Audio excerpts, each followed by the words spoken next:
Sudahkah sholat kita menenangkan hati kita atau tidak? Jangan-jangan kita sholat baru pada level sekedar menggugurkan kewajiban saja. Betul apa betul? Jangan-jangan kita sholat ahilman, iya, tapi cuma sholat doang. Kita tidak punya makna di balik sholat yang kita hadirkan. Maka pertanyaannya, gimana caranya agar sholat itu bisa menenangkan hati kita? Gimana caranya nih agar sholat itu bisa menjadi jalan keluar bagi kita?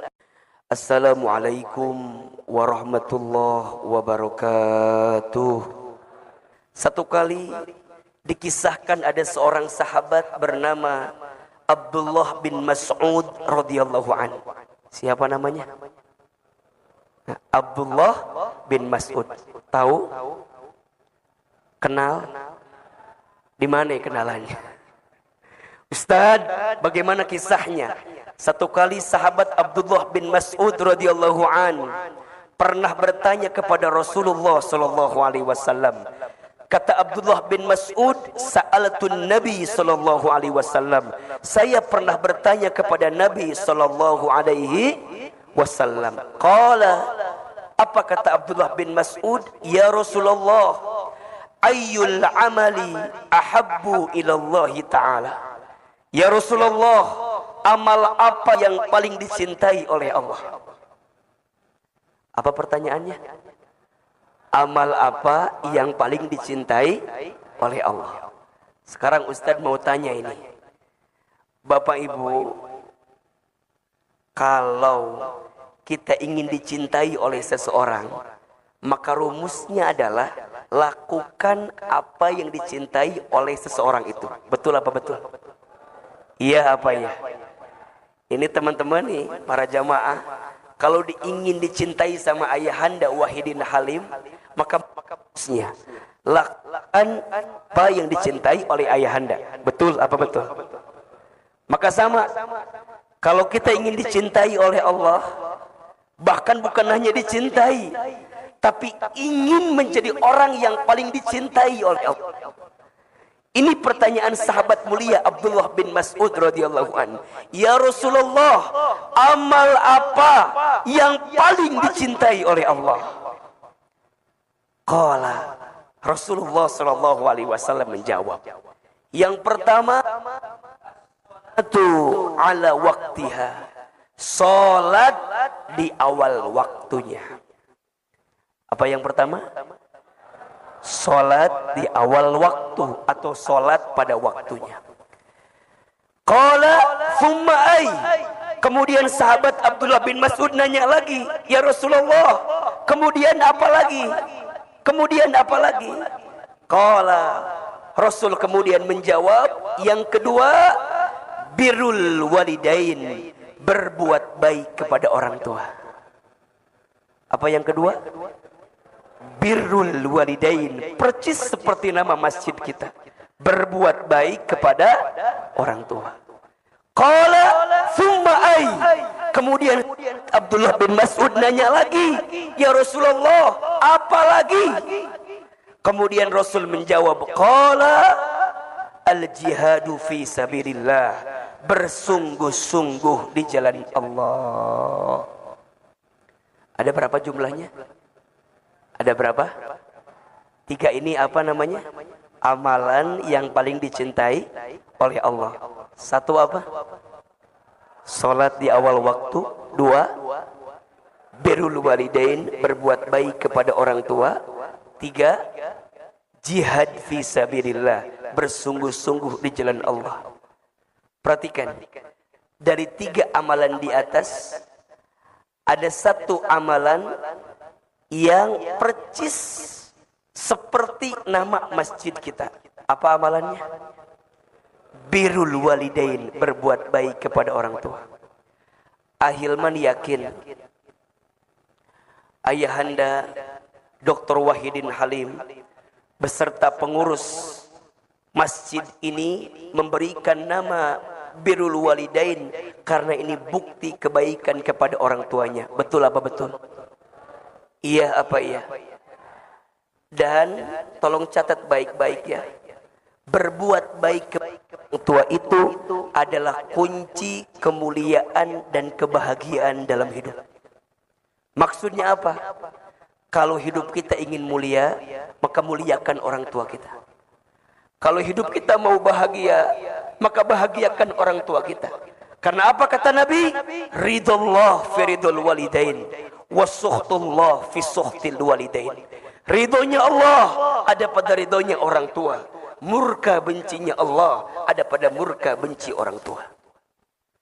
Saya kalau banyak ditanya sama orang, Ahilman sekarang bisa ceramah di TV, alhamdulillah. Saya akan jawab bukan karena hebatnya saya, tapi karena hebatnya doa orang tua saya. Ahilman sekarang dapat kesempatan berdakwah, bahkan dengan izin Allah pernah berdakwah ke Amerika, ke Kanada. Saya akan jawab bukan karena hebatnya saya, tapi karena hebatnya doa orang tua saya.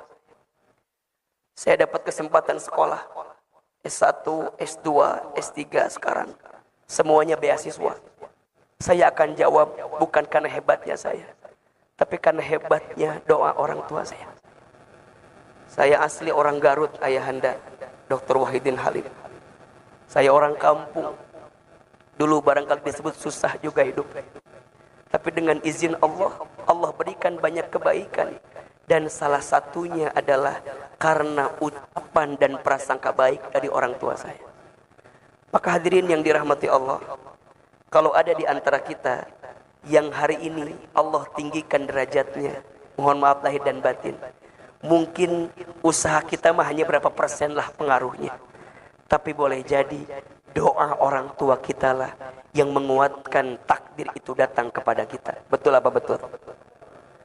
Dan mohon izin, saya boleh menyampaikan, boleh jadi ayahanda Dr. Wahidin Halim, beliau menjadi gubernur, sebelumnya beliau menjadi bupati, bahkan wali kota, sebelumnya, begitu banyak pencapaian yang Allah berikan kepada beliau. Salah satunya karena doa dan kebaikan orang tua beliau. Maka hari ini dengan izin Allah, nama masjid kita adalah apa? Birrul Walidain. Sebagai pesan, ini pesan untuk semua jamaah, termasuk anak-anak santri.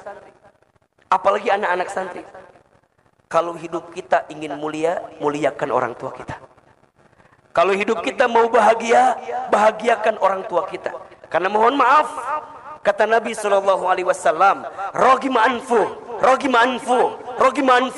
celaka menyesal. Ustaz, siapa yang celaka menyesal itu? Kata Nabi, orang yang celaka menyesal adalah dia yang masih menemukan orang tuanya, keduanya atau salah satunya masih hidup, tapi dia tidak bisa masuk surga. Kenapa? Karena dia lupa untuk berbuat baik kepada orang tuanya. Itulah yang Nabi sebutkan sebagai orang yang celaka menyesal. Maka mohon maaf, yang masih punya orang tua, sayangi orang tua kita. Yang masih punya orang tua, muliakan orang tua kita. Yang masih punya orang tua, bahagiakan orang tua kita. Ahilman, bagaimana kalau orang tua kita sudah tidak ada? Apakah kita bisa berbuat baik? Bisa. Tolong catat kalimat ini. Ada 3 hal yang sangat dirindukan oleh orang tua yang sudah kembali kepada Allah dari anaknya. Apa di antaranya Ahilman? 1, orang tua yang sudah wafat merindukan doa dari anaknya yang masih hidup. Maka pesan saya, termasuk bagi saya pribadi, saya ditinggal orang tua saya sejak kecil. Ayah saya, ibu saya. Kalau kita sayang sama orang tua yang sudah meninggal, doakan orang tua kita. Apa di antaranya Ahilman? Bacakan istighfar untuk orang tua kita yang sudah meninggal. Satu kali dikisahkan, ada seseorang yang sudah di alam kubur, kemudian hisabnya diringankan, bahkan dihilangkan. Orang itu kemudian bertanya, Wahai malaikat Munkar Nakir, kenapa siksa kuburku hilang? Kenapa siksa kuburku berkurang? Apa jawaban malaikat? Ya, aku kurangi siksamu, aku hilangkan siksamu. Kenapa? Karena aku menyaksikan ada di antara anakmu yang membacakan istighfar untukmu. Maka ada satu doa yang langsung diabadikan dalam Al-Quran, doa untuk orang tua kita. Hafal apa enggak doanya? Rabbighfirli wali walidayya warhamhuma kama rabbayani shaghira. Apa artinya? Rabbighfirli, ya Allah ya Tuhanku, ampuni dosaku. Wali walidayya, dan dosa kedua orang tuaku. Warhamhuma, dan sayangilah kedua orang tua kami ya Allah, keduanya. Kama rabbayani shaghira, sebagaimana mereka menyayangi kami sejak kami kecil. Maka ini pesan. Yang pertama, doakan orang tua kita. Karena orang tua yang ada di alam kubur menanti doa dari anaknya. Wabil khusus istighfar dari anaknya. Mohon maaf, mungkin orang tua kita ilmunya kurang. Mungkin dulu orang tua kita ibadahnya kurang. Karena apa? Karena sibuk ngurusin kita. Karena sibuk banting tulang mencari nafkah untuk kita. Maka jangan pernah sesali keadaan orang tua kita. Jangan pernah menghina keadaan orang tua kita. Karena pada titik hari ini kita mendapatkan banyak kebaikan karena ada doa dari siapa? Orang tua kita. Yang kedua, apalagi Ahilman, lanjutkan kebiasaan baik orang tua yang dulu pernah dilakukan oleh orang tua kita. Orang tua kita senang kalau anaknya melanjutkan kebiasaan baik orang tuanya. Maka setiap anak harus tahu orang tua kita punya kebiasaan baik apa. Nanti dilanjutkan. Jangan sampai terputus walaupun orang tua sudah kembali kepada Allah Subhanahu wa ta'ala. Maka kata Nabi, ada 3 amalan yang tidak akan terputus ketika orang meninggal. Yang pertama, sedekah jariyah. Yang kedua, ilmu yang bermanfaat. Dan yang ketiga, anak soleh yang mendoakan. Maka yang kedua, lanjutkan kebiasaan baik orang tua kita. Dan yang ketiga, apa? Orang tua merindukan dari anaknya sedekah dari anaknya yang diniatkan untuk orang tuanya. Jadi kalau sekarang kita punya harta dilebihkan dalam hidup ini, ayo sedekah. Niatin buat siapa? Orang tua kita. Ustaz, akan sampai atau tidak? Sampai. Satu kali dikisahkan, ada seorang sahabat bernama Sa'ad bin Ubadah radhiyallahu an. Beliau bertanya kepada Nabi SAW, ya Rasulullah, aku ingin berbuat baik kepada ibuku. Iya, tapi ibuku sudah wafat. Apakah aku bisa berbuat baik? Kata Nabi, bisa. Saat bertanya lagi, bagaimana caranya? Kata Nabi, bersedekahlah atas nama ibumu. Sedekah apa ya Rasulullah? Kata Rasulullah, sedekah air. Bagaimana maksudnya ya Rasulullah? Maksudnya bangunkan sumur atas nama ibumu. Selama sumur itu mengalir, pahalanya sampai untuk siapa? Ibumu yang sudah wafat. Kalau ada rezeki, bangun masjid. Kalau ada rezeki, bangun sekolah. Kalau ada rezeki, bangun pesantren. Kalau ada rezeki, bangun rumah sakit. Setiap kebaikan itu akan mengantarkan pahala untuk siapa? Orang tua kita yang sudah meninggal. Jelas atau tidak? Jelas atau tidak? Baik. Ini pendahuluan.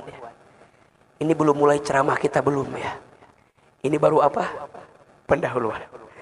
Jadi yang kedua saya sampaikan, takzim sekali Ayahanda Wahidin Halim dengan masjid namanya Birrul Walidain. Mudah-mudahan masjid ini mengingatkan kita untuk terus berbuat baik kepada siapa? Kedua orang tua kita. Yang ketiga, kita akan bahas tema kita pagi ini adalah agar sholat menenangkan hati. Agar sholat menenangkan hati. Sholat itu tiangnya agama. Betul apa betul? As-sholatu imaduddin. Salat itu tiangnya agama. Dalam satu bangunan, tiang itu penting atau tidak? Saya tanya, dalam satu bangunan tiang itu penting atau tidak? Penting aja, penting banget. Cius. Mie apa? Mie ayam. Bangunannya mewah, tiangnya roboh. Apa yang terjadi? Hancur. Bangunannya bagus, tiangnya rapuh. Apa yang terjadi? Hancur. Betul? Kalau bahasa kita nih, orang penampilannya gagah, penampilannya bagus, tapi tidak sholat. Apa yang terjadi? Hancur. Maka apa kata Nabi dalam hadis yang lain? Inna awwala ma yuhasabu bihil abdu yaumal qiyamah as-salat. Sesungguhnya perkara pertama yang akan dihisab ketika nanti hari kiamat salat. Fa in saluhat salaha kulluh, fa in fasadat kulluh. Jikalau baik salatnya, baik seluruh amalnya. Tapi jika rusak salatnya, maka rusak seluruh amalnya. Jadi kalau Ahilman tanya, salat itu penting atau tidak? Penting aja, penting banget. Penting aja, penting banget. Cius, mie apa? Mie goreng ya. Mie ayam udah, sekarang mie goreng ya. Penting Ustaz? Ya, penting. Salat rukun Islam, salat tiang agama. Salat adalah kekuatan bagi kita, bahkan untuk membedakan kita dengan orang yang tidak beriman kepada Allah. Salah satunya dilihat dari salatnya. Dilihat dari apa? Salatnya. Dan Masya Allah, ketika Allah memerintahkan salat, Allah langsung memanggil Nabi untuk berjumpa dengannya. Dalam peristiwa apa? Isra Mi'raj. Perintahnya istimewa, peristiwanya istimewa, dan latar belakang terjadinya pun juga istimewa. Sedikit kita cerita sedikit. Bapak Ibu kan tahu ya, sering dengar kalau peristiwa Isra Mi'raj yang terjadi pada Nabi SAW itu berangkat dari sebuah peristiwa sebelumnya. Apa? Nabi sedang mengalami kesedihan dalam hidupnya. Betul apa betul? Iya apa iya?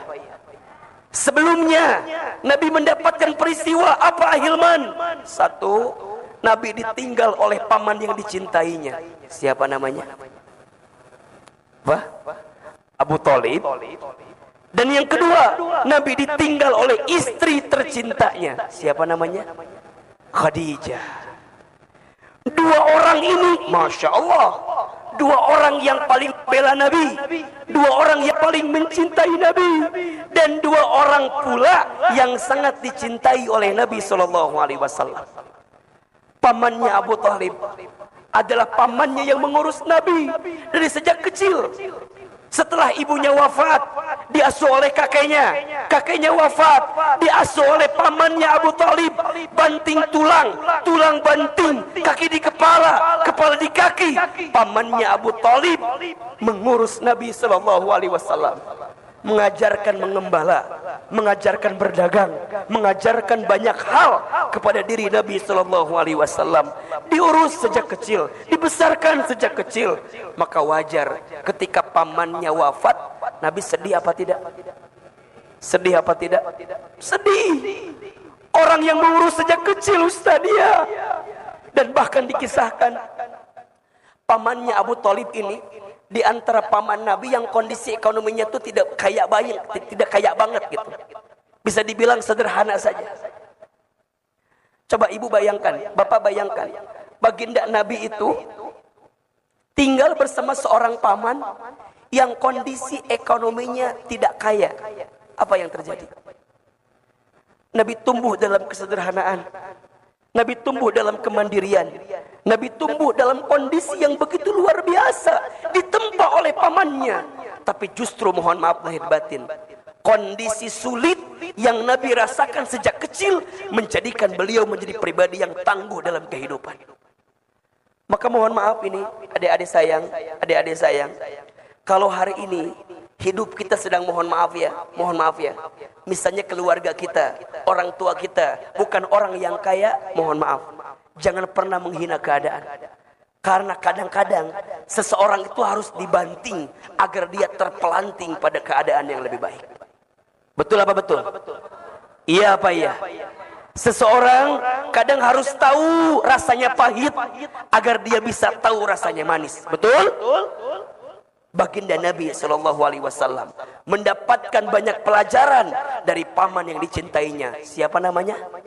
Abu Thalib. Maka saat beliau wafat, Nabi sedih. Yang paling ngebela beliau, orang kafir Quraisy tidak berani kepada baginda Nabi karena masih ada pamannya Abu Thalib ketika itu. Abu Thalib yang pasang badan, kalau bahasa kita kira-kira begitulah. Kalau bahasa orang Tangerang, Abu Thalib yang pasang badan gitu loh. Kalau ada yang nyakiti ponakan saya yang pasang badan, kira-kira begitu. Maka saat kehilangan Nabi sedih. Ditambah lagi kehilangan istri tercinta beliau, siapa? Khadijah. Ustadz Hilman, bagaimana gambaran istri seperti Khadijah itu? Masya Allah. Ibu, Ustadz mau tanya boleh? Ibu mau tidak punya suami seperti Rasulullah? Mau? Ibu ngaca apa enggak?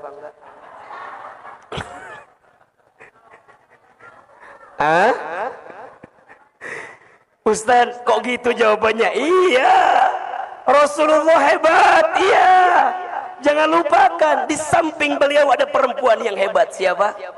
Khadijah. Insyaallah. Ustaz, ada cerita apa yang bisa dibagikan kepada kita? Masya Allah. Ibu sayang, ayahanda yang dirahmati Allah, Khadijah itu seorang istri yang paling bisa menguatkan sosok Nabi Muhammad sallallahu alaihi wasallam. Satu kali dikisahkan, boleh saya cerita? Baginda Rasul itu sedang bertahanus di Gua Hira, sedang berdiam diri di mana? Di Gua Hira. Tiba-tiba apa? Datang suara mengatakan kalimat Iqra, Iqra, Iqra. Yang datang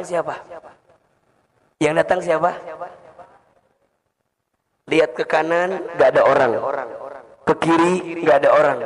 Ke depan, gak ada orang. Ke belakang, gak ada orang. Pas lihat ke atas, ada makhluk putih besar. Siapa yang datang? Malaikat Jibril. Apa kata Nabi? Ma Nabi Qari, saya tidak bisa baca. Ternyata waktu itu datang Jibril memberikan wahyu yang pertama. Surat apa? Al-Alaq. Kalau orang di atas sebutnya surat Iqra. Namanya surat apa? Al-Alaq. Ma Nabi Qari, saya tidak bisa baca. Jibril kemudian selesaikan 5 ayat pertama surat Al-Alaq. Iqra bismi rabbikal ladzi khalaq. Khalaqal insana min 'alaq. Iqra wa rabbukal akram alladzi 'allama bil qalam 'allamal insana ma lam. 5 ayat selesai. Nabi ketakutan apa tidak? Bulu kuduknya merinding, tubuhnya bergetar, kakinya ketakutan, takut. Ibu nggak usah jauh-jauh lah. Ibu lagi di lampu merah, tiba-tiba ada yang manggil, ibu. Lihat kanan, kiri, depan, belakang nggak ada orang. Takut apa enggak? Percis, Nabi ketakutan, Masya Allah. Maka apa yang terjadi? Nabi kemudian bangkit, Nabi kemudian lari hingga menuju rumahnya. Masya Allah. Sampai di rumah, buka pintu, langsung melihat wajahnya Khadijah. Apa yang terjadi? Setengah ketakutan Nabi langsung hilang karena melihat wajah siapa? Khadijah. Masya Allah. Begitu luar biasanya Khadijah. Nabi lagi ketakutan, lihat wajahnya Khadijah, setengah ketakutan langsung hilang. Apa yang Khadijah lakukan? Khadijah nggak nanya lagi, nggak nanya, ya Rasul kenapa enggak? Khadijah langsung memeluk Nabi, dipeluk oleh Khadijah, dibisikin telinga Nabi, ya Muhammad, suamiku, jangan takut. ada aku di sampingmu. Masya Allah. Kalau di luar sana ada yang menyakitimu, aku yang pertama mencintaimu. Kalau dia di luar sana ada yang menjatuhkanmu, aku yang paling pertama menguatkanmu. Apa yang terjadi? Dipeluk oleh Khadijah, dibisikin telinganya, semua ketakutan Nabi langsung hilang karena dipeluk oleh siapa? Sekarang Ustaz mau tanya yang di atas, ibu-ibu punten. Ibu-ibu, saya mau tanya, boleh apa enggak? Kalau suami ibu di luar rumah ada masalah, sampai ke rumah lihat wajah ibu, hilang masalah tambah masalah. Tolong jawab ini pertanyaan. Suami ibu di kantor, suami ibu di mana? Di kantor. Ada masalah, pulang ke rumah lihat wajah ibu, hilang masalah tambah masalah. Baik. Ternyata Ahilman baru tahu masalah suami di sini ada di atas masalahnya. Oh, Ahilman berarti masih jauh kita dari karakteristik Bunda Khadijah, masih jauh. Betul ya Pak ya? Maka mohon maaf Ustaz, ketika kehilangan Khadijah Nabi sedih apa tidak? Sedih. Karena Khadijah yang memberikan semuanya. Sampai satu kali dikisahkan, Nabi itu lagi duduk, Khadijah itu tiduran di atas pahanya Nabi SAW. Kebayang apa enggak? Oh, jangan dibayangin ya, karena ibu tidak pernah mendapatkan itu dari suaminya ya. Nabi lagi duduk, kemudian Khadijah tidur di atas pahanya siapa? Rasulullah SAW. Tiba-tiba apa yang terjadi? Nabi itu nangis. Nabi nangis, kemudian air matanya nyakcelak, tehnya menetes hingga ke keningnya siapa? Khadijah. Kata Khadijah, pas lagi ngelihat gini, langsung dihapus air matanya Nabi, dihapus. Suamiku, jangan menangis katanya. Kenapa engkau menangis? Kemudian baginda menjawab, sungguh aku sangat mencintaimu wahai istriku. Ibu pernah nggak digituin sama suaminya? Saya tahu nggak pernah ya, nggak apa-apa. Ustaz, yang ada, mohon maaf ya, ini mah bukan suami yang di sini, yang di sono ya. Yang ada paling gini kalimatnya, ibu teh kapan meninggal? Bukan yang di sini, ya bukan yang di sini, tapi yang di mana? Sono. Yang di sini mah insya Allah enggak ya. Enggak jauh beda gitu ya. Gimana Ustaz? Nangis. Kata Khadijah, jangan. Kenapa? Lihat kalimat Khadijah ini luar biasa. Ya Rasulullah, kalau seandainya nanti aku wafat dan engkau akan berdakwah keluar sana, sedangkan engkau tidak punya lagi biaya untuk berdakwah, maka kata Khadijah, tolong gali kuburanku dan jadikan tulang belulangku untuk mendukung dakwahmu ya Rasulullah. Sampai segitunya Bu, Masya Allah.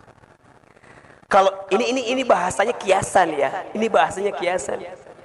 Kalau engkau mau berdakwah dan engkau tidak punya lagi biaya, engkau tidak punya lagi materi, engkau tidak lagi punya bekal untuk berdakwah, tolong gali kuburanku dan jadikan tulang belulangku untuk bisa mendukung dakwahmu ya Rasulullah.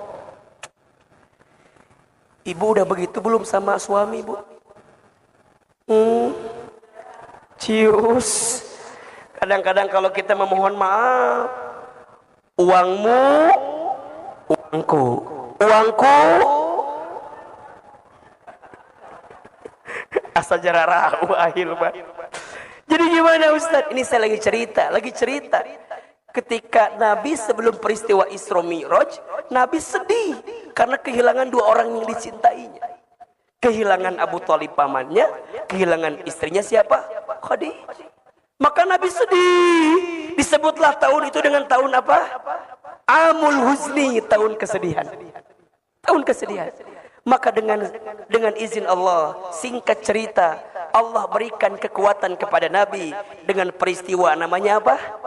Isra Mi'raj. Apa itu Isra Mi'raj, Ahilman? Isra diperjalankannya baginda Nabi dari Masjidil Haram kemana? Masjidil Aqsa. Kemudian Mi'raj. Apa itu Mi'raj? Diangkatnya baginda Nabi dari Aqsa menuju Sidratul Muntaha. Peristiwa Isra disebutkan di surat Al-Isra ayat 1. Peristiwa Mi'rajnya disebutkan di surat An-Najm ayat 1 sampai 18. Jadi kalau kita bicara Isra Mi'raj, itu dua maknanya. Isra diperjalankan dari mana? Dari Haram ke Aqsa. Mi'raj diangkat dari Aqsa menuju mana? Sidratul Muntaha. Sepulang dari sana, Nabi mendapatkan oleh-oleh sebagai penguat bagi beliau. Apa perintahnya? Sholat. Kalau kita tarik garisnya, berarti kalau kita punya persoalan, kalau kita sedang punya masalah, kalau kita lagi gelisah, kalau kita lagi sedih, maka tidak ada yang bisa menguatkan kita, tidak ada yang bisa menolong kita kecuali Allah. Dan lakukanlah perintah apa? Jelas atau tidak? Jelas atau tidak? Jadi kalau kita tarik, yang namanya sholat itu bisa nolong kita atau tidak? Bisa. Bisa menenangkan hati kita atau tidak? Bisa. Sekarang pertanyaannya, sudahkah sholat kita menenangkan hati kita atau tidak? Jangan-jangan kita sholat baru pada level sekedar menggugurkan kewajiban saja. Betul apa betul? Jangan-jangan kita sholat, Ahilman, iya, tapi cuma sholat doang. Kita tidak punya makna di balik sholat yang kita hadirkan. Maka pertanyaannya, gimana caranya agar sholat itu bisa menenangkan hati kita? Gimana caranya nih agar sholat itu bisa menjadi jalan keluar bagi kita? Ya, coba Ahilman mau tanya, ada yang lagi susah hidupnya sekarang? Ada yang mana orangnya? Mana? Ada yang lagi sempit? Ada. Yang lagi punya masalah? Ada. Gampang. Kalau Ahilman lihat ya, kalau yang lagi punya banyak masalah mah gampang.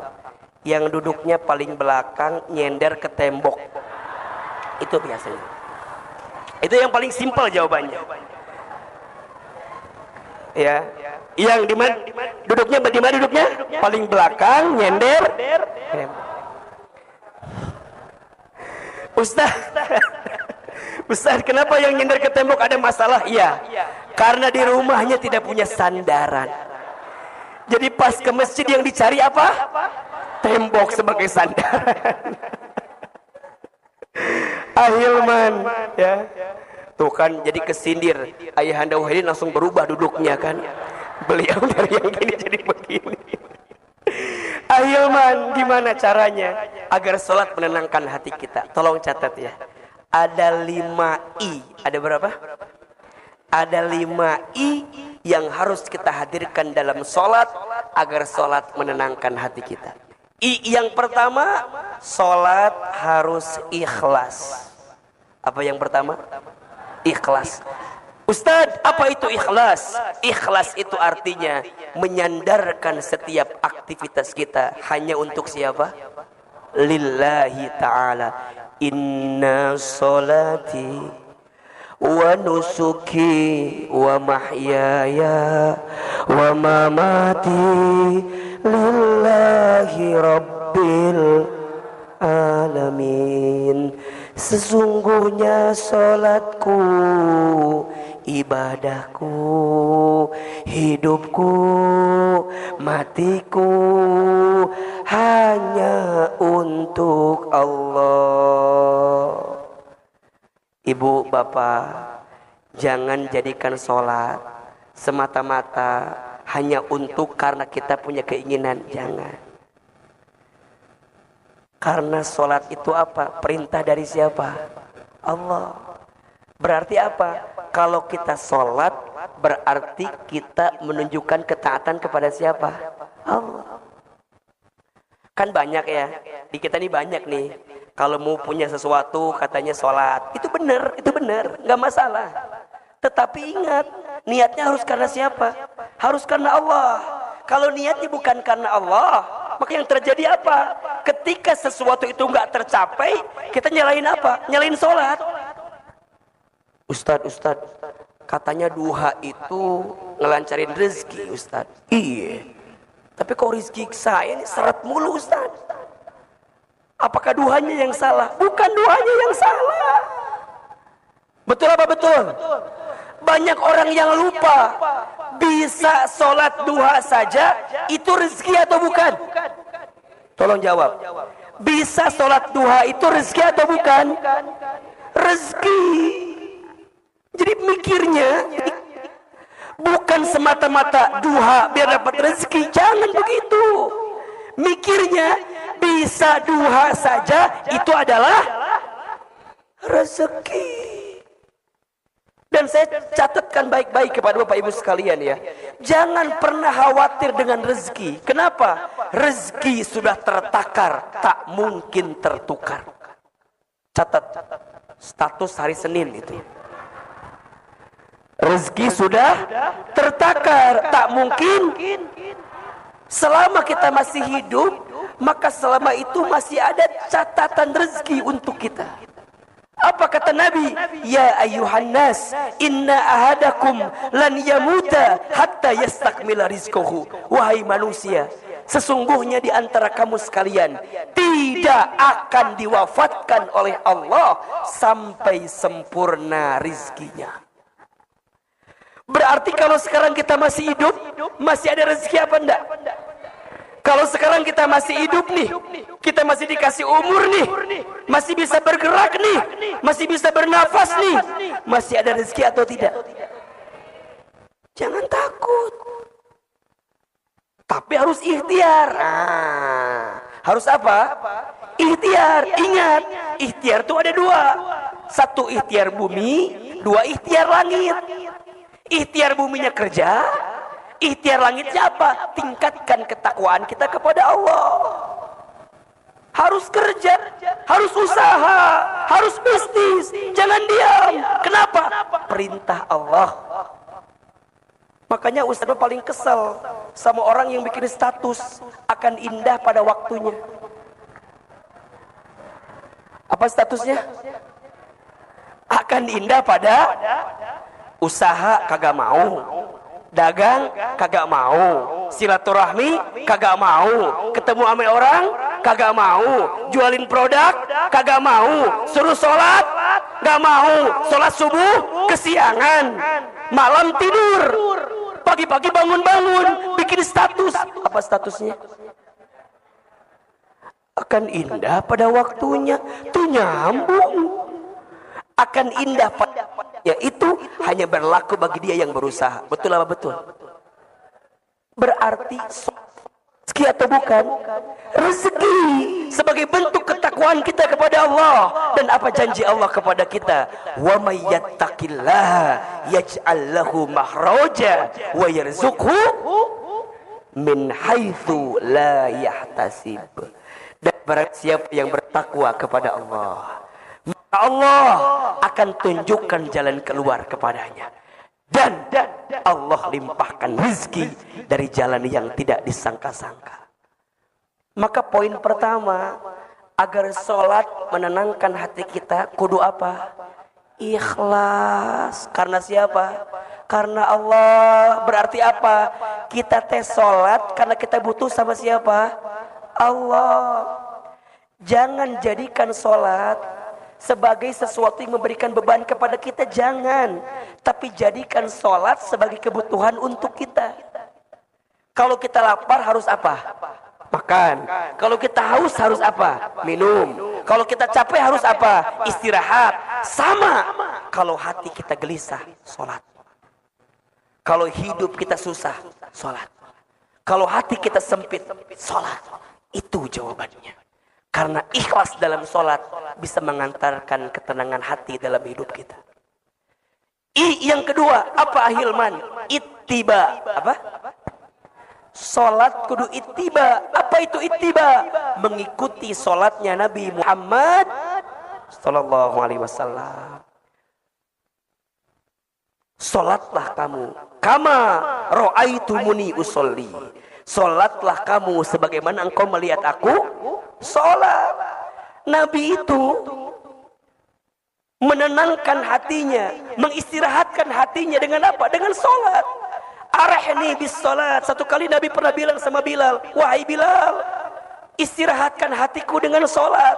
Apa perintahnya? Bilal, kumandangkan azan. Masya Allah. Bilal, lantunkan azan. Kenapa?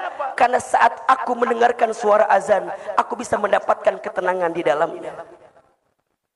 Maka bagi orang beriman, tidak ada panggilan yang paling dirindukan kecuali panggilan azan, panggilan salat. Allahu Akbar, Allahu Akbar. Rindu dengan panggilan itu. Betul apa betul? Iya apa iya? Jangan dilanjutkan kembali ya. Masalah adzan cukup ya.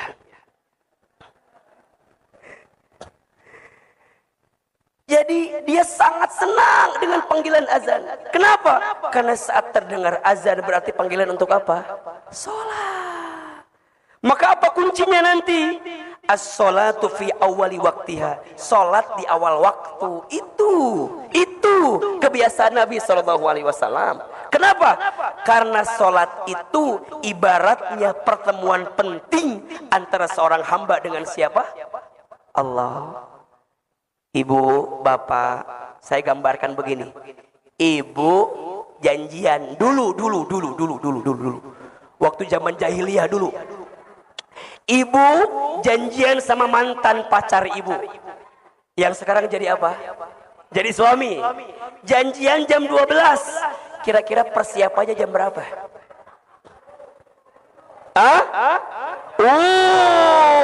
Satu hari sebelumnya. Betul apa enggak? Alis dilempeng-lempengin. Pipi tirus-tirusin. Bibir dimerah-merahin. Betul apa betul? Oh, kuku dipotong-potongin. Manicure, pedicure. Mau ketemu sama mantan pacar kita. Betul apa enggak? Bajunya dipilih yang bagus apa yang enggak? Bagus, bahkan ganti berkali-kali. Betul apa enggak? Ini cocok enggak ya? Ini cocok enggak ya? Betul enggak? Kok enggak nyambung ya? Ininya hijau, merah, baunya kuning. Pelangi kali ah. Gantian terus. Mau ketemu sama siapa itu? Ketemu sama manusia biasa. Betul apa enggak? Ibu jam 12 temuan janjiannya. Saya yakin dari jam 10 udah siap berangkat dari rumah. Betul? Jam 11 udah deg-degan. Setengah 12 makin deg-degan. Kenapa? Makin mau ketemu sama mantan pacar kita. Pas ketemu jam 12.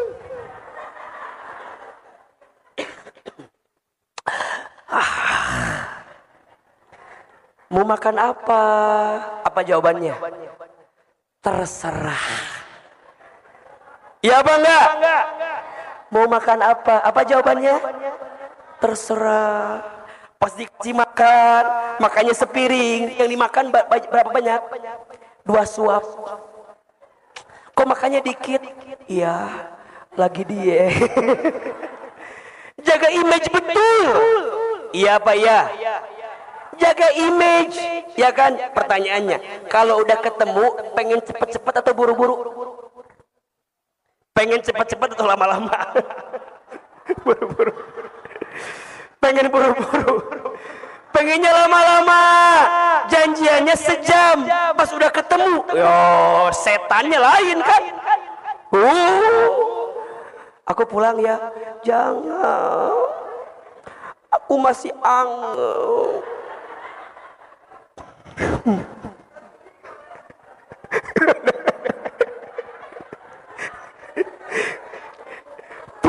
Pisah, udah pisah. Pertanyaan saya, sampai rumah teleponan apa enggak? Baru ketemu tadi siang, sampai rumah ngabarin, ayang,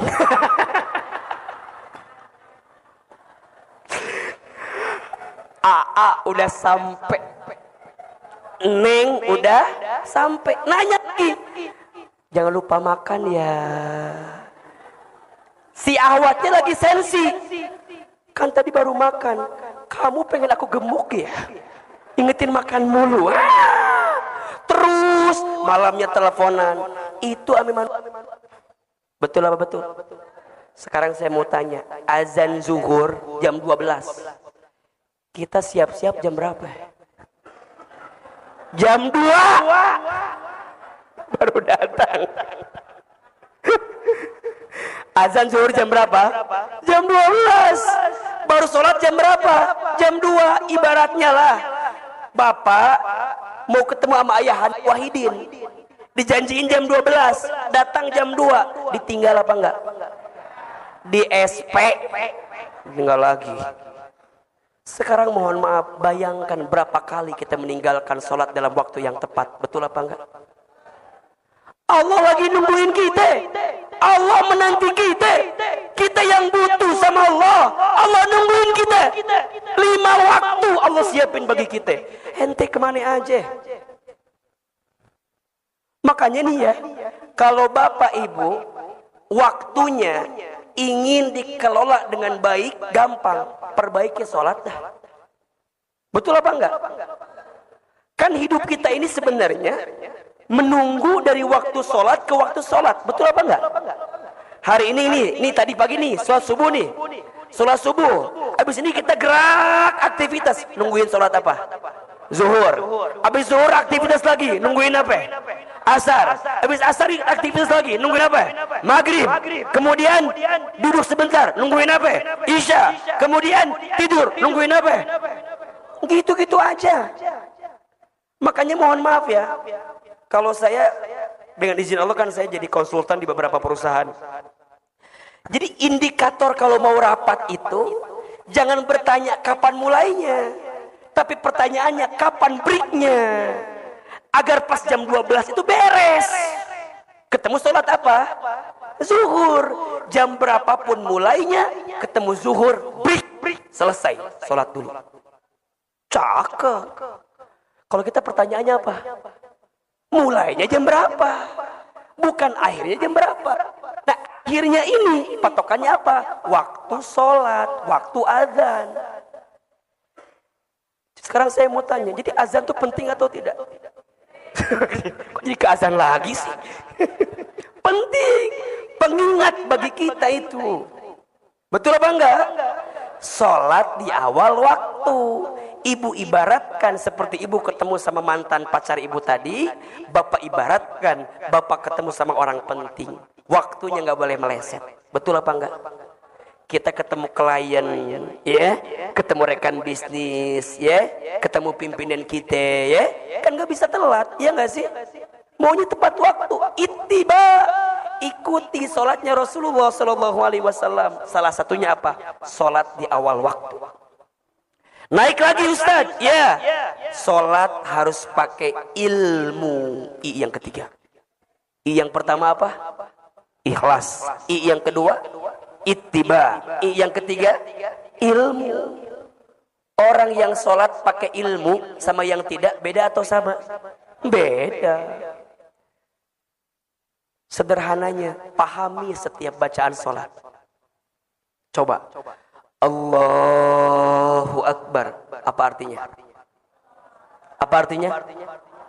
Saat bapak ibu mengucapkan kalimat Allahu Akbar, maknanya tidak ada yang lebih besar dalam hidupku kecuali siapa? Berarti apa? Ibu nyingkirin kehidupan dunia, ibu nyingkirin kesibukan dunia, bapak nyingkirin setiap pekerjaan urusan dunia, bapak singkirin. Kenapa? Karena tidak ada yang lebih penting untukku kecuali siapa? Allahu Akbar. Allah Maha Besar. Baca iftitah, ada yang baca Allahumma ba'id, silahkan.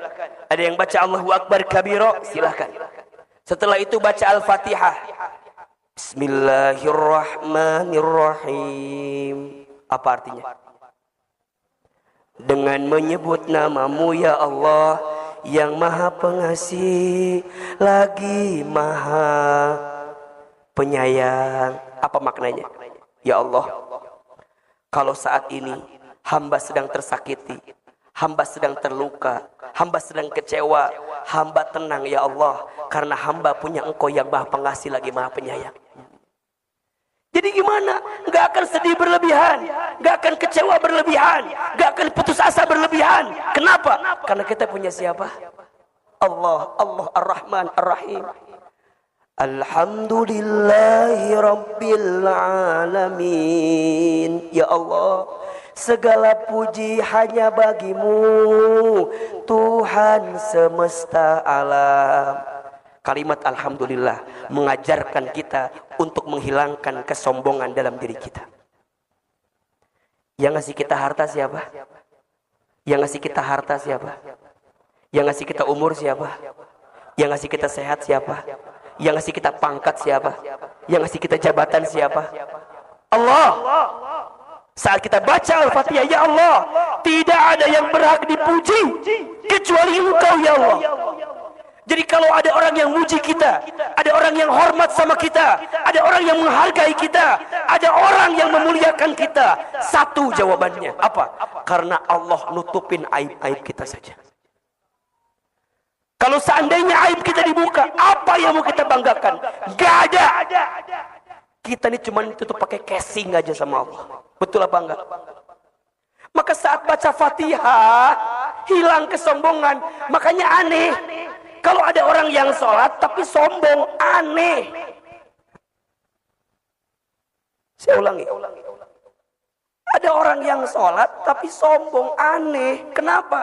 Karena dengan sholat dia ruku, dia sujud, berarti dia menghambakan dirinya kepada siapa? Dan tidak ada yang lebih besar dalam hidup kita kecuali siapa? Ya Allah, terima kasih. Engkau titipkan jabatan kepada hamba ya Allah. Engkau titipkan pangkat kepada hamba ya Allah. Bukan karena hebatnya hamba, tapi ini hebatnya Engkau yang menitipkan kepada hamba.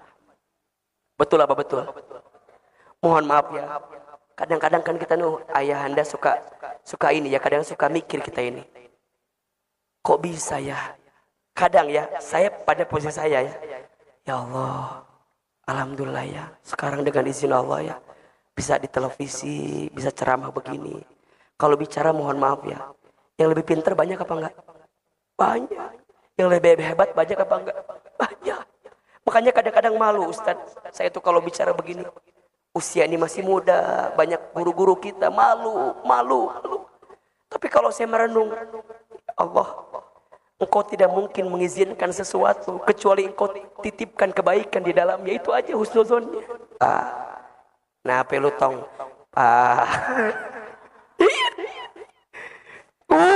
Kata-katanya disusun rapi. Itu mau minta sama ayahanda. Nah, ini sama Allah disiapin bacaan Fatihah. Iyyaka na'budu wa Ya Allah, hanya kepadamu lah kami menyembah dan hanya kepadamu lah kami minta pertolongan.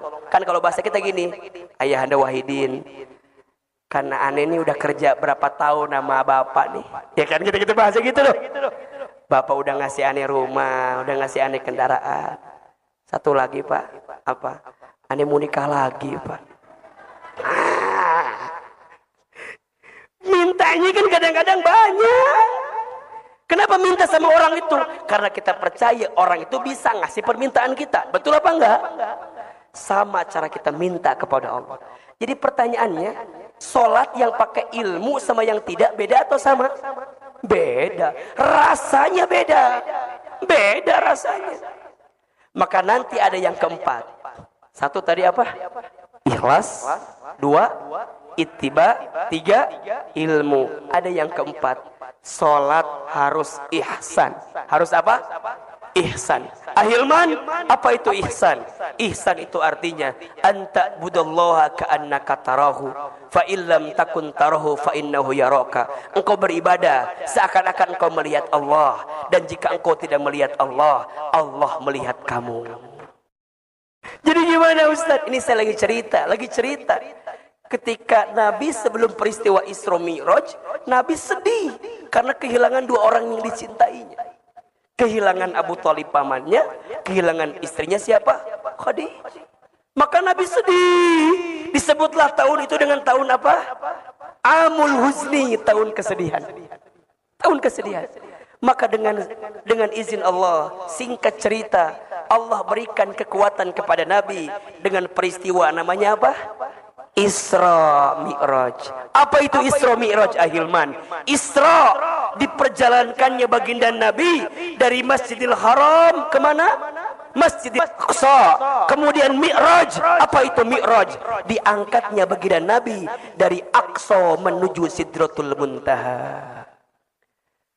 Peristiwa Isra disebutkan di surat Al-Isra ayat 1. Peristiwa Mi'rajnya disebutkan di surat An-Najm ayat 1 sampai 18. Jadi kalau kita bicara Isra Mi'raj, itu dua maknanya. Isra diperjalankan dari mana? Dari Haram ke Aqsa. Mi'raj diangkat dari Aqsa menuju mana? Sidratul Muntaha. Sepulang dari sana, Nabi mendapatkan oleh-oleh sebagai penguat bagi beliau. Apa perintahnya? Salat.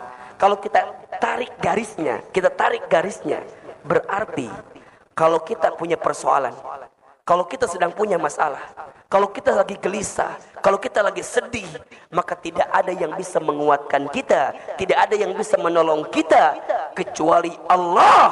Dan lakukanlah perintah apa? Jelas atau tidak? Jelas atau tidak? Jadi kalau kita tarik, yang namanya sholat itu bisa nolong kita atau tidak? Bisa. Bisa menenangkan hati kita atau tidak? Bisa. Sekarang pertanyaannya, sudahkah sholat kita menenangkan hati kita atau tidak? Jangan-jangan kita sholat baru pada level sekedar menggugurkan kewajiban saja. Betul apa betul? Jangan-jangan kita sholat, Ahilman, iya, tapi cuma sholat doang. Kita tidak punya makna di balik sholat yang kita hadirkan. Maka pertanyaannya, gimana caranya agar sholat itu bisa menenangkan hati kita? Gimana caranya nih agar sholat itu bisa menjadi jalan keluar bagi kita? Ya, coba Ahilman mau tanya, ada yang lagi susah hidupnya sekarang? Ada yang mana orangnya? Mana? Ada yang lagi sempit? Ada. Yang lagi punya masalah? Ada. Gampang. Kalau Ahilman lihat ya, kalau yang lagi punya banyak masalah mah gampang. Yang duduknya paling belakang nyender ke tembok. Itu biasanya. Itu yang paling simpel jawabannya. Ya. Yang di mana duduknya? Paling belakang nyender tembok. Ustaz, kenapa yang nyender ke tembok ada masalah? Iya, karena di rumahnya tidak punya sandaran. Jadi pas ke masjid yang dicari apa? Tembok sebagai sandaran. Ahilman, ya. Tuh kan jadi kesindir. Ayahanda Wahidin langsung berubah duduknya kan. Beliau dari yang gini jadi begini. Ahilman, gimana caranya agar sholat menenangkan hati kita? Tolong catat ya.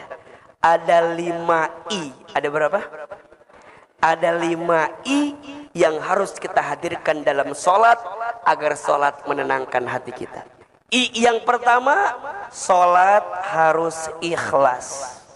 Apa yang pertama? Ikhlas. Ustadz, apa itu ikhlas? Ikhlas itu artinya menyandarkan setiap aktivitas kita hanya untuk siapa? Lillahi ta'ala. Inna sholati wa nusuki wa mahyaya wa mamati lillahi rabbil alamin. Sesungguhnya sholatku, ibadahku, hidupku, matiku hanya untuk Allah. Ibu, bapak, jangan jadikan sholat semata-mata hanya untuk karena kita punya keinginan. Jangan. Karena sholat itu apa? Perintah dari siapa? Allah. Berarti apa? Kalau kita sholat berarti kita menunjukkan ketaatan kepada siapa? Allah. Kan banyak ya, di kita nih banyak nih, kalau mau punya sesuatu katanya sholat. Itu benar, nggak masalah. Tetapi ingat, niatnya harus karena siapa? Harus karena Allah. Kalau niatnya bukan karena Allah, maka yang terjadi apa? Ketika sesuatu itu nggak tercapai, kita nyalain apa? Nyalain sholat. Ustadz, katanya duha itu ngelancarin rezeki, Ustadz. Iya. Tapi kok rezeki saya ini seret mulu, Ustadz. Apakah duhanya yang salah? Bukan duhanya yang salah. Betul apa betul? Banyak orang yang lupa. Bisa sholat duha saja, itu rezeki atau bukan? Tolong jawab. Bisa sholat duha itu rezeki atau bukan? Rezeki. Jadi mikirnya bukan semata-mata duha biar dapat rezeki. Jangan begitu. Mikirnya bisa duha saja itu adalah rezeki. Dan saya catatkan baik-baik kepada Bapak Ibu sekalian ya. Jangan pernah khawatir dengan rezeki. Kenapa? Rezeki sudah tertakar, tak mungkin tertukar. Catat status hari Senin itu. Rezeki sudah tertakar, tak mungkin. Selama kita masih hidup, maka selama itu masih ada catatan rezeki untuk kita. Apa kata Nabi? Ya ayuhan nas, inna ahadakum lan yamuta hatta yastakmila rizquhu. Wahai manusia, sesungguhnya di antara kamu sekalian tidak akan diwafatkan oleh Allah sampai sempurna rizkinya. Berarti kalau sekarang kita masih hidup, masih ada rezeki apa enggak? Kalau sekarang kita masih hidup nih, kita masih dikasih umur nih, masih bisa bergerak nih, masih bisa bernafas nih, masih ada rezeki atau tidak? Jangan takut. Tapi harus ikhtiar. Harus apa? Ikhtiar. Ingat, ikhtiar itu ada dua. Satu ikhtiar bumi, dua ikhtiar langit. Ikhtiar buminya kerja, ikhtiar langitnya apa? Tingkatkan ketakwaan kita kepada Allah. Harus kerja, harus usaha, harus bisnis. Jangan diam. Kenapa? Perintah Allah. Makanya Ustaz paling kesel sama orang yang bikin status akan indah pada waktunya. Apa statusnya? Akan indah pada usaha kagak mau, dagang kagak mau, silaturahmi kagak mau, ketemu sama orang kagak mau, jualin produk kagak mau, suruh sholat gak mau, sholat subuh kesiangan, malam tidur, pagi-pagi bangun-bangun bikin status. Apa statusnya? Akan indah pada waktunya. Tuh nyambung. Akan indah pada itu hanya berlaku bagi dia yang berusaha. Betul apa betul? Berarti rezeki atau bukan? Rezeki sebagai bentuk ketakwaan kita kepada Allah. Dan apa janji Allah kepada kita? Wa may yattaqillaha yaj'al lahu makhraja wa yarzuqhu min haitsu la yahtasib. Dan barang siapa yang bertakwa kepada Allah, maka Allah akan tunjukkan jalan keluar kepadanya.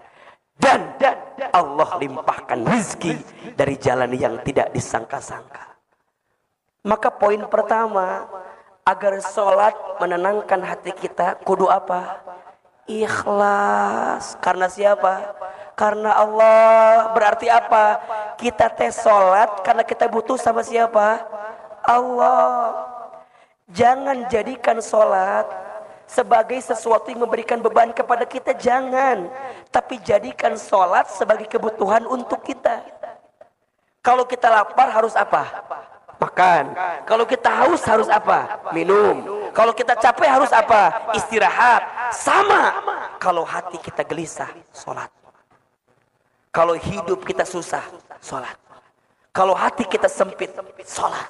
Itu jawabannya. Karena ikhlas dalam sholat bisa mengantarkan ketenangan hati dalam hidup kita.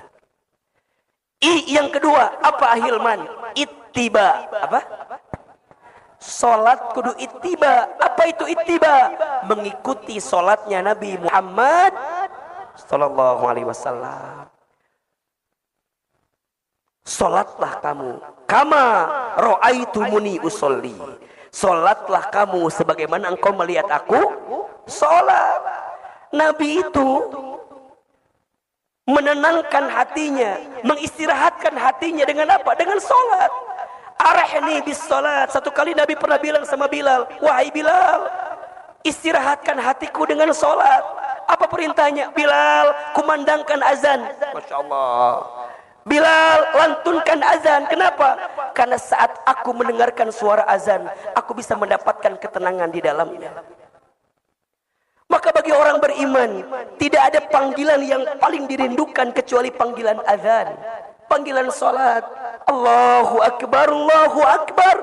Rindu dengan panggilan itu. Betul apa betul? Ya apa ya?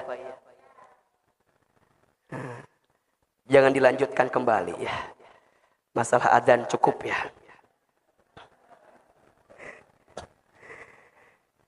Jadi dia sangat senang dengan panggilan azan. Kenapa? Karena saat terdengar azan berarti panggilan untuk apa? Salat.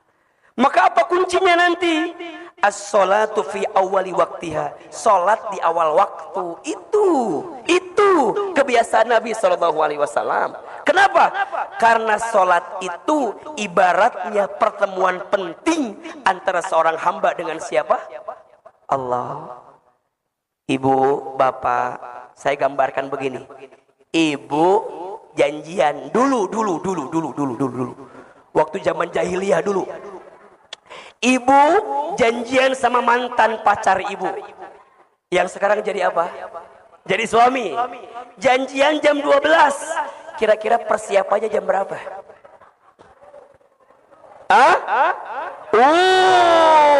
Satu hari sebelumnya.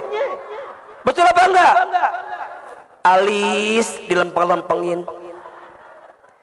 pipi tirus-tirusin, bibir dimerah-merahin. Betul apa betul? Oh, kuku dipotong-potongin, manicure, pedicure. Mau ketemu sama mantan pacar kita. Betul apa enggak? Bajunya dipilih yang bagus apa yang enggak? Bagus, bahkan ganti berkali-kali. Betul apa enggak? Ini cocok enggak ya? Ini cocok enggak ya? Betul enggak? Kok enggak nyambung ya? Ininya hijau, merah, baunya kuning. Pelangi kali ah. Gantian terus. Mau ketemu sama siapa itu? Ketemu sama manusia biasa. Betul apa enggak? Ibu jam 12 temuan janjiannya. Saya yakin dari jam 10 udah siap berangkat dari rumah. Betul? Jam 11 udah deg-degan. Setengah 12 makin deg-degan. Kenapa? Makin mau ketemu sama mantan pacar kita. Pas ketemu jam 12.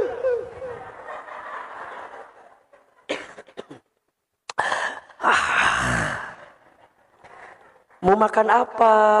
Apa jawabannya? Terserah. Ya apa enggak? Mau makan apa? Apa jawabannya? Terserah. Pas dikasih makan, makannya sepiring. Yang dimakan berapa banyak? 2 suap. Kok makannya dikit? Iya, lagi diet. Jaga image betul. Iya apa ya? Jaga image, ya kan? Pertanyaannya, kalau udah ketemu, pengen cepet-cepet atau buru-buru? Pengen cepet-cepet atau lama-lama? Buru-buru. Pengen buru-buru. Pengennya lama-lama. Janjiannya sejam. Pas udah ketemu, yo setannya lain kan? Aku pulang ya. Jangan. Aku masih angel.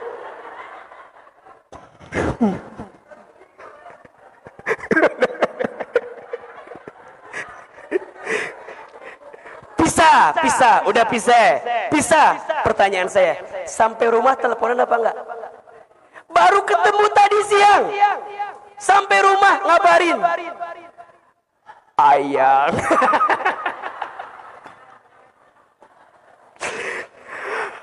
Aa udah sampai, Neng udah sampai. Nanya lagi, jangan lupa makan ya. Si awatnya lagi sensi, kan tadi baru makan. Kamu pengen aku gemuk ya? Ingetin makan mulu. Terus malamnya teleponan. Itu amiman. Betul apa betul? Sekarang saya mau tanya, azan zuhur jam 12. Kita siap-siap jam berapa? Jam 2 baru datang. Azan zuhur jam berapa? Jam 12. Baru sholat jam berapa? Jam 2. Ibaratnya lah, bapak mau ketemu sama ayah Wahidin, dijanjiin jam 12, datang jam 2, ditinggal apa enggak? Di SP tinggal lagi. Sekarang mohon maaf, bayangkan berapa kali kita meninggalkan sholat dalam waktu yang tepat. Betul apa enggak? Allah lagi nungguin kita, Allah menanti kita. Kita yang butuh sama Allah, Allah nungguin kita. 5 waktu Allah siapin bagi kita. Ente kemana aja? Makanya nih ya, kalau bapak ibu waktunya ingin dikelola dengan baik, gampang, perbaiki sholat dah. Betul apa enggak? Kan hidup kita ini sebenarnya menunggu dari waktu sholat ke waktu sholat. Betul apa enggak? Hari ini tadi pagi nih, sholat subuh nih. Sholat subuh. Habis ini kita gerak aktivitas. Nungguin sholat apa? Zuhur. Habis zuhur aktivitas lagi. Nungguin apa? Asar. Habis asar aktivitas lagi. Nungguin apa? Maghrib. Kemudian duduk sebentar. Nungguin apa? Isya. Kemudian tidur. Nungguin apa? Gitu-gitu aja. Makanya mohon maaf ya, kalau saya dengan izin Allah kan saya jadi konsultan di beberapa perusahaan. Jadi indikator kalau mau rapat itu jangan bertanya kapan mulainya, tapi pertanyaannya kapan breaknya, agar pas jam 12 itu beres.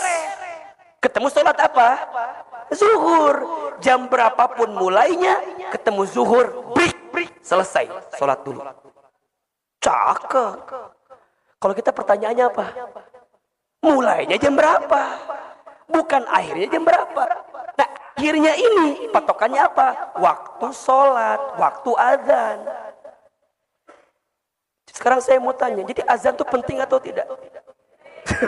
Kok jadi ke azan lagi sih? Penting, pengingat bagi kita itu. Betul apa enggak? Sholat di awal waktu. Ibu ibaratkan seperti ibu ketemu sama mantan pacar ibu tadi, bapak ibaratkan bapak ketemu sama orang penting. Waktunya nggak boleh meleset. Betul apa enggak? Kita ketemu klien, ya, ketemu rekan bisnis, ya, ketemu pimpinan kita, ya, kan nggak bisa telat, ya nggak sih? Maunya tepat waktu. Ittiba, ikuti sholatnya Rasulullah SAW. Salah satunya apa? Sholat di awal waktu. Naik lagi Ustaz, ya. Sholat harus pakai ilmu. I yang ketiga. I yang pertama apa? Ikhlas. I yang kedua, ittiba. I yang ketiga, ilmu. Orang yang sholat pakai ilmu sama yang tidak beda atau sama? Beda. Sederhananya, pahami setiap bacaan sholat. Coba. Allahu Akbar. Apa artinya? Apa artinya? Saat bapak ibu mengucapkan kalimat Allahu Akbar, maknanya tidak ada yang lebih besar dalam hidupku kecuali siapa? Berarti apa? Ibu nyingkirin kehidupan dunia, ibu nyingkirin kesibukan dunia, bapak nyingkirin setiap pekerjaan urusan dunia, bapak singkirin. Kenapa? Karena tidak ada yang lebih penting untukku kecuali siapa? Allahu Akbar. Allah Maha Besar. Baca iftitah, ada yang baca Allahumma ba'id, silahkan. Ada yang baca Allahu Akbar kabira, silahkan. Setelah itu baca Al-Fatihah. Bismillahirrahmanirrahim. Apa artinya? dengan menyebut namamu ya Allah yang maha pengasih lagi maha penyayang. Apa maknanya? Ya Allah, kalau saat ini hamba sedang tersakiti, hamba sedang terluka, hamba sedang kecewa, hamba tenang ya Allah, karena hamba punya Engkau yang maha pengasih lagi maha penyayang. Jadi gimana? Gak akan sedih berlebihan, gak akan kecewa berlebihan, gak akan putus asa berlebihan. Kenapa? Karena kita punya siapa? Allah, Allah Ar-Rahman Ar-Rahim. Alhamdulillahi Rabbil Alamin. Ya Allah, segala puji hanya bagimu, Tuhan semesta alam. Kalimat Alhamdulillah mengajarkan kita untuk menghilangkan kesombongan dalam diri kita. Yang ngasih kita harta siapa? Yang ngasih kita harta siapa? Yang ngasih kita umur siapa? Yang ngasih kita sehat siapa? Yang ngasih kita pangkat siapa? Yang ngasih kita jabatan siapa? Allah. Saat kita baca Al-Fatihah, ya Allah, tidak ada yang berhak dipuji kecuali Engkau ya Allah. Jadi kalau ada orang yang muji kita, ada orang yang hormat sama kita, ada orang yang menghargai kita, ada orang yang memuliakan kita, satu jawabannya apa? Karena Allah nutupin aib-aib kita saja. Kalau seandainya aib kita dibuka, apa yang mau kita banggakan? Gak ada. Kita ini cuma tutup pakai casing aja sama Allah. Betul apa enggak? Maka saat baca Fatihah, hilang kesombongan. Makanya aneh kalau ada orang yang sholat tapi sombong, aneh. Saya ulangi. Ada orang yang sholat tapi sombong, aneh. Kenapa? Karena dengan sholat dia ruku, dia sujud, berarti dia menghambakan dirinya kepada siapa? Dan tidak ada yang lebih besar dalam hidup kita kecuali siapa? Ya Allah, terima kasih. Engkau titipkan jabatan kepada hamba ya Allah. Engkau titipkan pangkat kepada hamba ya Allah. Bukan karena hebatnya hamba, tapi ini hebatnya Engkau yang menitipkan kepada hamba. Betul apa betul? Mohon maaf ya.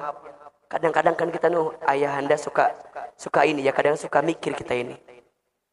Kok bisa ya? Kadang ya, saya pada posisi saya ya. Ya Allah, alhamdulillah ya. Sekarang dengan izin Allah ya, bisa di televisi, bisa ceramah begini. Kalau bicara mohon maaf ya, yang lebih pintar banyak apa enggak? Banyak. Yang lebih hebat banyak apa enggak? Banyak. Makanya kadang-kadang malu Ustaz, saya tuh kalau bicara begini, usia ini masih muda, banyak guru-guru kita malu. Tapi kalau saya merenung, Allah, Engkau tidak mungkin mengizinkan sesuatu kecuali Engkau titipkan kebaikan di dalamnya. Itu aja husnuzonnya. Nah, pelutong.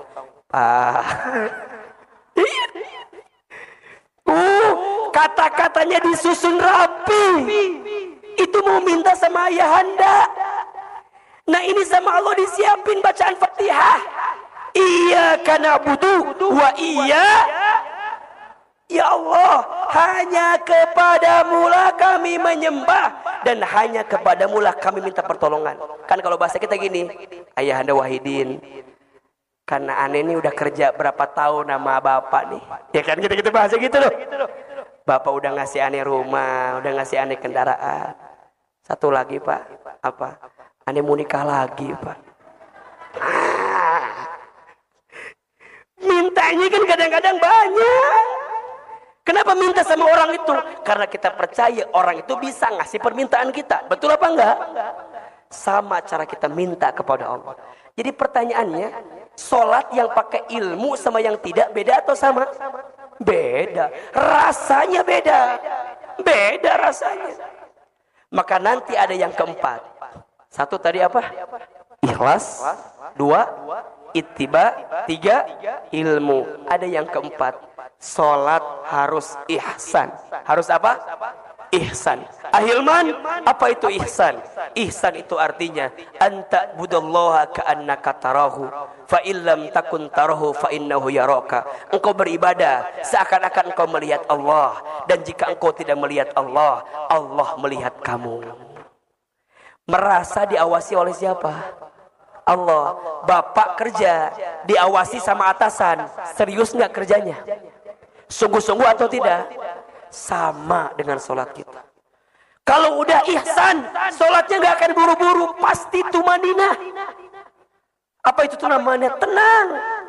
Allahu Akbar. Allah ngawasin kita. Baca Fatihah bener-bener, sujud bener-bener, ya Allah. Kenapa? Allah ngawasin kita. Nggak ada bahasa. Allahu Akbar. Apa? Bagaimana mungkin sholat bisa menenangkan hatimu, sedangkan saat engkau sholat tidak pernah tenang? Saya ulangi. Bagaimana mungkin sholat bisa menenangkan hatimu, sedangkan saat engkau sholat tidak pernah tenang? Maka tenanglah dalam sholat. Ihsan, merasa ditatap oleh siapa?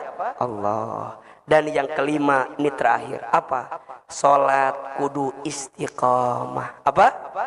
Istiqamah. Ayo jalan terus. Ya, yang wajib udah beres bagus, naikin yang sunnah.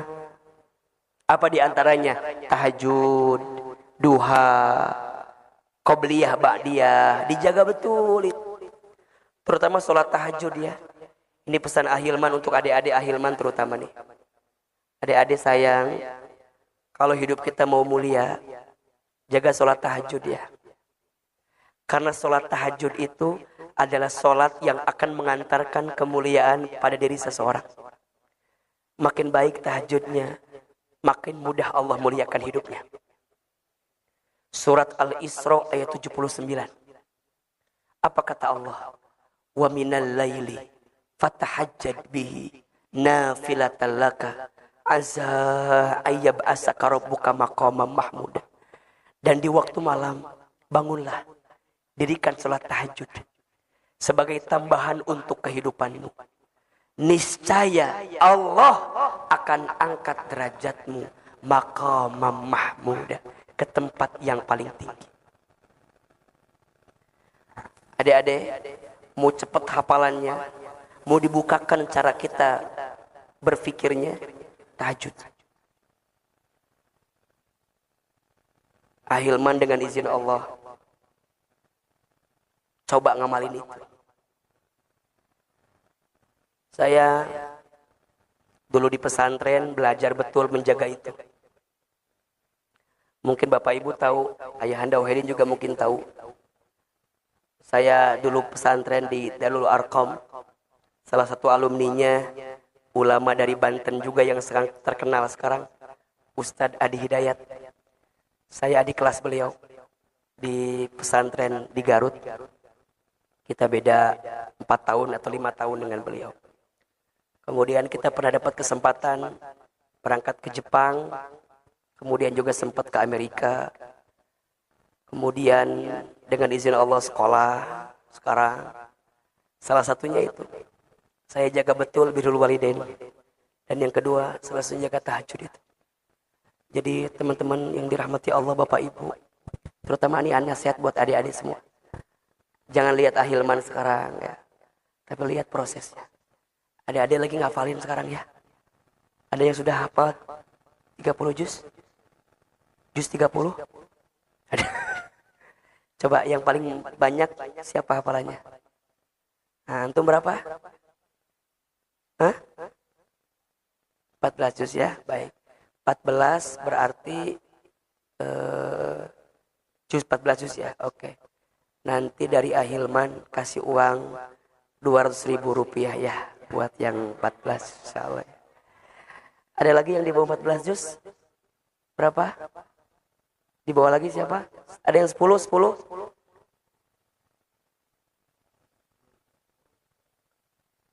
Hah? Oh, kalau yang di sini jusnya habis 3 kan ya? Jus mangga habis, alpukat habis ya. Oh kan tuh, datang duit langsung masuk, pada masuk. Cepat betul kalau urusan duit masuknya ya. Tadi pada di luar. Udah, nanti aja nih si akangnya ya. Nanti diingetin lagi ya. Baik, mudah-mudahan kita istiqomah dalam kebaikan terus ya. Istiqomah itu yang paling mahalnya. Ustadz, istiqomah itu berat. Iya, karena pahalanya surga. Kalau ringan pahalanya kipas angin, kulkas satu pintu gitu ya. Ustadz, istiqomah itu susah. Iya, yang ringan istirahat namanya. Jadi kapan? Istiqomah terus sampai kita kembali kepada Allah Subhanahu wa taala. Mudah-mudahan bermanfaat. Ada 5 I agar salat kita menenangkan hati. I yang pertama apa? Ikhlas. I yang kedua ittiba. I yang ketiga ilmu. I yang keempat ihsan. I yang kelima istiqamah. Jelas atau tidak? Oke. Banyak ilmunya hari ini? Banyak manfaatnya? Masih mau nggak saya kesini? Serius? Boleh saya kesini lagi? Berapa kali sekali? Tiap hari, Masya Allah.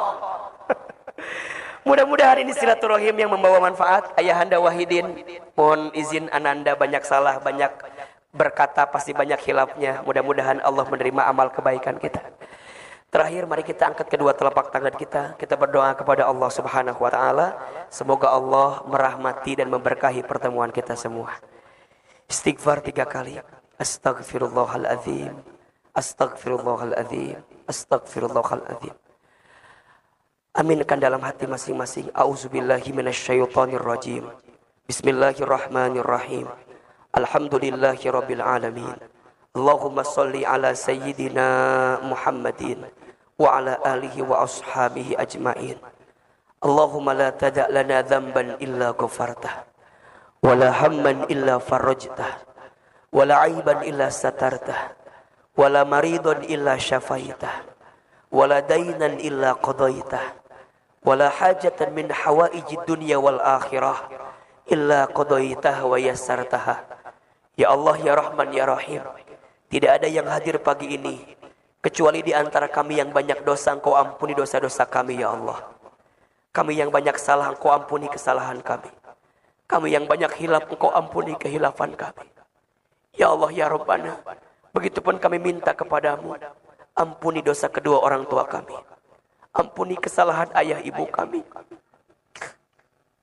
Ampuni kehilafan bapak mamah kami. Jika orang tua kami masih hidup, panjangkan umurnya. Sehat afiatkan tubuhnya.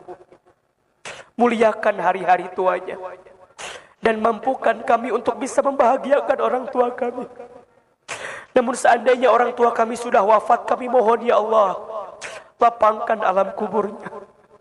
Terima iman Islamnya. Terangi cahaya kuburnya. Ampuni setiap dosa-dosanya. Jadikan kuburannya raudhah min riyadil jannah, taman di antara taman-taman surga ya Allah. Dan kumpulkan kami bersama orang tua kami nanti di surgamu. Allahumma gfir lana wali walidina warhamhum kama rabbawna shighara.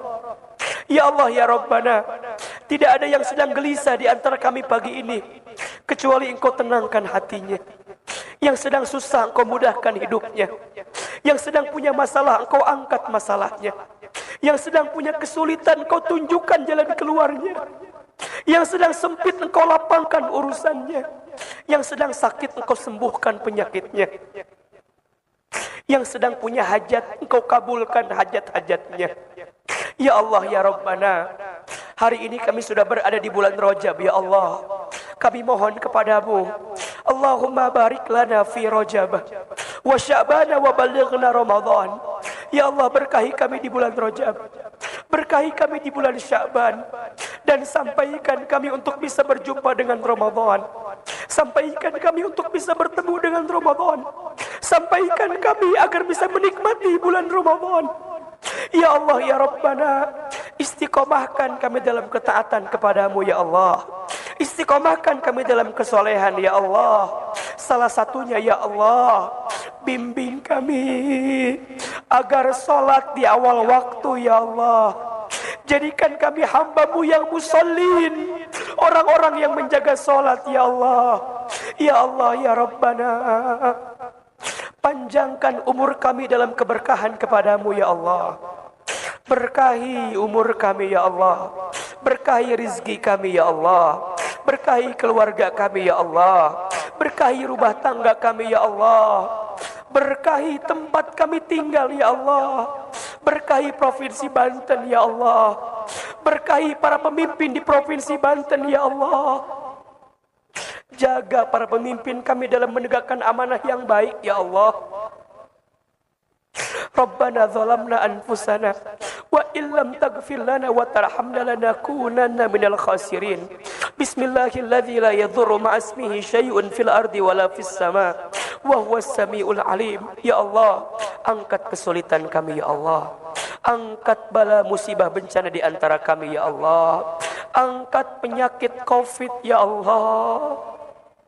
Jaga lindungi tubuh kami ya Allah. Kami berharap bersandar kepadamu. Hasbunallah wa ni'mal wakil, ni'mal maula wa ni'man nasir. Rabbana taqabbal minna innaka antas samiul alim wa tub alaina innaka antat tawwabur rahim. Ya Allah, kabulkan doa-doa kami ya Allah. Ijabah semua permintaan kami ya Allah. Berikan yang terbaik untuk kami ya Allah. Dan terimalah semua amal-amal kebaikan kami ya Allah. Rabbana atina fid dunya hasanah wa fil akhirati hasanah wa qina adzabannar. Ya Allah, bahagiakan kami di dunia ya Allah. Bahagiakan kami di akhirat ya Allah. Masukkan kami semua ke dalam surgamu ya Allah. Dan jauhkan kami dari siksa api nerakamu ya Allah. Subhana rabbika rabbil izzati amma yasifun. Wassalamun alal mursalin. Walhamdulillahi rabbil alamin.